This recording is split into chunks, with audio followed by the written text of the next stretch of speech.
পরম করুণাময় মহান আল্লাহ তাআলার নামে শুরু করছি, যিনি অত্যন্ত মেহেরবান।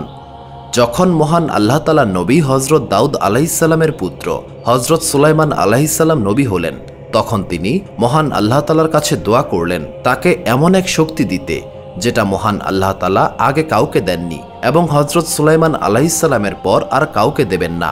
মহান আল্লাহ তাআলা হযরত সুলাইমান আলাইহিসসালামকে এক অলৌকিক শক্তি দান করলেন। তখনকার সময়ে মানুষেরা কুফরি এবং কালো জাদুতে বিশ্বাস করত। মহান আল্লাহ তাআলা তার নবী হযরত সুলাইমান আলাইহিসসালামকে পানি, বাতাস এবং জিন জাতিকে নিয়ন্ত্রণ করার ক্ষমতা দিলেন। মহান আল্লাহ তাআলার নবী হযরত সুলাইমান আলাইহিসসালাম যেখানেই কুফরি দেখতেন সেখানেই তার অলৌকিক শক্তি দেখাতেন। এতে মানুষজন মহান আল্লাহ তাআলার নবীর অলৌকিক ক্ষমতা দেখে মহান আল্লাহ তাআলার রাস্তায় ফেরত আসত। কোনো জিন যদি মানুষের উপর অত্যাচার ও জুলুম করত, তাহলে মহান আল্লাহ তাআলার নবী হযরত সুলাইমান আলাইহিসসালাম সেই জিনকে শেকল দিয়ে বন্দী করে রাখতেন। এমনকি জিনের কাঁধে চড়ে তিনি আকাশে প্রবেশ করতেন। একদিন যখন তিনি আকাশে প্রবেশ করছিলেন, তখন এক জিন তাকে এসে বলল, ব্যাবিলিয়নের পাশে জিনের একটি দল মানুষের উপর জুলুম করছে এবং তাদেরকে বিশ্বাস করাচ্ছে যে তারা গায়েবী খবর জানে এবং মানুষ সেটাকে বিশ্বাস করে পথভ্রষ্ট হচ্ছে। মহান আল্লাহ তাআলার নবী হযরত সুলাইমান আলাইহিসসালাম তার সিংহাসন নিয়ে সেই দিকে গেলেন এবং জিন জাতিকে উদ্দেশ্য করে বললেন, হে অহংকারের মধ্যে বসবাসকারী জিন, আল্লাহ তাআলাকে ভয় করো। সেই দুষ্ট জিনের দল হযরত সুলাইমান আলাইহিসসালামের শক্তি সম্পর্কে অবগত ছিল না। সেই দুষ্ট জিনদের মধ্যে লিয়াব নামক এক জিন বলতে থাকলো, আমরা কাউকে ভয় পাই না, আমরা নিজেদের ইচ্ছামতো চলি।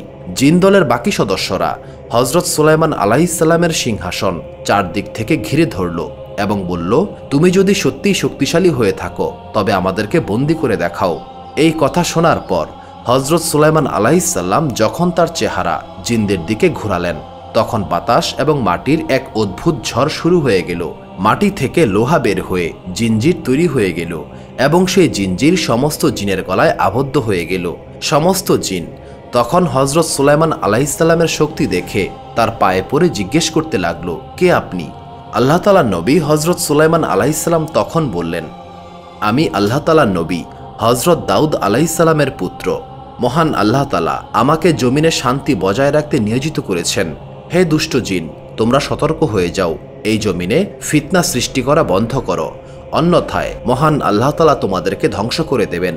সমস্ত জিন মহান আল্লাহ তাআলার নবী হযরত সুলাইমান আলাইহিসসালামের নবুয়ত এবং আল্লাহ তাআলার ওহী গ্রহণ করে তারা শান্তি ও ভালোবাসার সঙ্গে বসবাস করতে লাগলো। হযরত সুলাইমান আলাইহিসসালাম বললেন, তোমরা ওয়াদা করো তোমরা কোনো মানুষকে কষ্ট দেবে না। নিঃসন্দেহে মহান আল্লাহ তাআলা যাকে চান তাকে তার রহমত এবং কুদরতের মাধ্যমে সম্মানিত করেন এবং তিনি সকলের দোয়া শুনেন এবং তা কবুল করেন।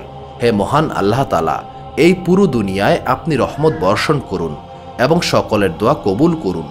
সুপ্রিয় দর্শক মণ্ডলী, প্রতিদিন নতুন নতুন ভিডিও পেতে আমাদের চ্যানেলটি অবশ্যই সাবস্ক্রাইব করুন এবং পাশে থাকা বেল আইকনটি প্রেস করতে অবশ্যই ভুলবেন না এবং সেই সাথে আপনার যে কোনো মতামত আমাদের জানাতে আমাদের ভিডিওতে অবশ্যই কমেন্ট করুন। আশা করি আপনারা সবাই ভালো থাকবেন এবং সুস্থ থাকবেন। আসসালামু আলাইকুম।